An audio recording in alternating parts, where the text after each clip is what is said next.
안녕하세요, 축신양입니다.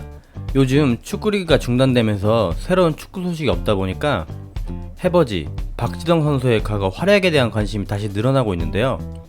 그래서 박지성 선수 관련 컨텐츠를 고민하다가 과거 아인토벤 시절 박지성 선수를 영입하기 위해서 큰 관심을 나타냈거나 제안을 했던 클럽이 어디가 있었는지에 대한 컨텐츠를 준비했습니다. 관심이 꽤 있었고 구체적이었던 팀들, 그리고 맨유로 이적 과정을 간단히 정리해봤습니다. 그럼 바로 지금 시작하겠으며 시청 전에 구독과 좋아요 꼭 부탁드립니다. 일단 첫 번째는 바로 손흥민 선수가 뛰고 있는 토트넘입니다. 마티뉴얼 감독이 2004년 11월에 토트넘 감독으로 부임하자마자 박지성 선수의 영입에 관심을 갖게 되는데요. 박지성 선수가 그 시즌에 챔스 조별 예선부터 워낙 좋은 모습을 보여줬고, 특히 조별 예선 중에 아스날전에서 아주 좋은 활약을 펼치면서 많은 빅클럽들의 관심을 본격적으로 일으키게 됩니다. 특히 당시 토트넘은 여러 포지션 중에서 윙과 공격형 미드필더가 취약 포지션이었고, 그래서 2005년 1월에 박지성 선수를 영입을 시도하게 됩니다. 당연히 아인토벤의 핵심 멤버였던 박지성을 시즌 중 영입하는 것은 거의 불가능이었고, 협상에 실패하면서 결국 토트넘은 겨울에 아일랜드의 윙어 앤디 리드를 영입하게 됩니다. 여름 이적 시장에서도 지속적으로 관심을 보이지만 결국에 실패를 하고 2005년 여름에 윙어 자원으로 레논과 라우틀리지를 영입하게 됩니다. 또 다른 클럽은 아스톤 빌라입니다. 아스톤 빌라의 부흥기를 이끌었던 마틴 오닐 감독 직전의 감독인 오리어리 감독 재임 시절에 박지성 선수에 대한 관심이 있었는데요. 지속적으로 관심 등을 보이다가 빅클럽들이 가세하니까 성공이 불가능하다는 것을 안 것 때문인지 바로 발을 빼버리게 됩니다. 다른 팀들에 비해서는 관심도 그렇게 크지는 않았던 것으로 알려져 있습니다. 다음은 라리가의 강호였던 데포르티보입니다. 지금은 2부 리그에 있으면서 최근에 유럽 축구를 보신 분들에게는 익숙하지 않은 클럽일 수 있는데요. 이 당시만 해도 라리가에서 바르셀로나와 레알을 위협하던 클럽 중 하나일 정도로 매우 강팀이었습니다. 어찌됐든 04-05 시즌을 9위로 망치면서 카파로스 감독이 새롭게 부임하게 되는데요. 카파로스 감독이 팀 리빌딩 작업에 한창이었고, 그 핵심이 박지성 선수였을 정도로 박지성 선수 영입에 아주 큰 관심이 있었다고 합니다.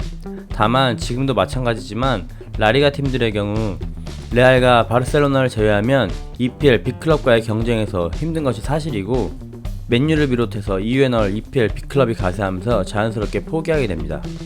또한 박지성 선수도 라리가보다는 EPL에 더 흥미를 갖고 있었다고 합니다. 그리고 바르셀로나도 약간의 관심이 있었다고 알려져 있는데요. 당시 바르셀로나의 윙포워드에 워낙 좋은 자원이 많아서 큰 관심은 아니었고, 반본멜 선수를 영입하는 과정 중에서 네덜란드 현지에서 아인토벤 관계자와 바르셀로나 관계자가 박지성 이적권에 대해서 이야기를 잠깐 나눈 적이 있었다고 합니다. 다만 큰 관심은 아니었기 때문에 별로 진척된 것은 없었다고 하네요. 그리고 최근 구단주 관련 이슈로 핫한 클럽인 뉴캐슬도 박지성 영입에 관심이 있던 팀 중 하나인데요. 당시에 이영표 선수에게도 관심을 가지고 있었다고 알려졌습니다. 다만 영입 과정이 크게 진척이 되진 않았는데, 그 이유 중 하나는 뉴캐슬이 박지성 선수에게 출장 시간 보장을 못 해준다고 하면서 협상이 없었던 일로 된 것으로 알려져 있습니다. 다음은 리버풀입니다.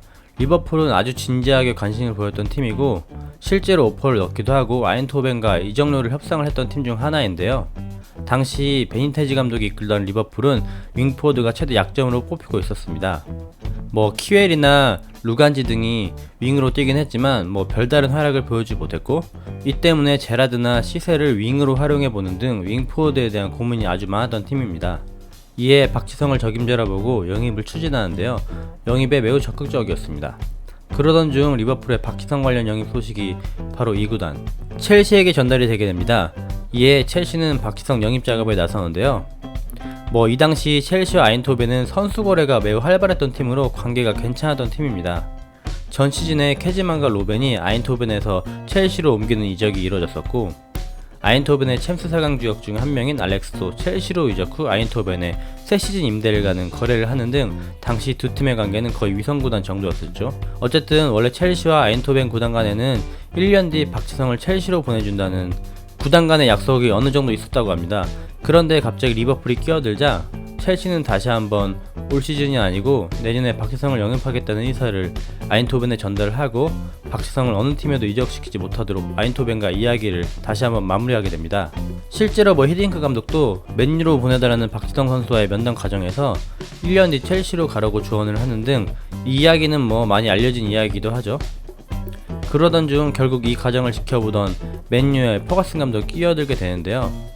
퍼거슨 감독은 아인토벤이 무조건 첼시와 약속으로 인해서 타 구단의 오퍼는 거절할 것이라는 눈치를 채고 에이전트 등을 통해서 박지성 선수의 마음을 떠보는데요. 박지성 선수가 맨유로의 이적에 매우 큰 관심을 보인다는 내용을 전달을 받고 이후 많이 알려진 이야기 중 하나인 직접 전화를 해서 박지성 선수를 설득을 했고, 이후 맨유의 공식적인 오퍼와 박지성 선수의 이적 요청 등을 통해서 박지성 선수의 맨유 여행이 이뤄졌습니다. 이 과정에서 급해진 첼시는 즉시 영입 조건으로 맨유가 제안한 이적료의 2배 이상을 아인토벤에 제시하기도 했고, 아인토벤 회장은 맨유와 퍼거슨 감독을 대놓고 비난하기도 했습니다. 아인토벤 입장에서는 첼시로 이적시키면 2배 이상의 소익을 남길 수 있었는데, 갑자기 끼어든 맨유가 구단과 구단 간의 협상 전에 선수에게 먼저 연락을 하고 선수를 설득해서 팀에게 이적 요청을 하게 만들었으니 화가 날 만도 한 거죠.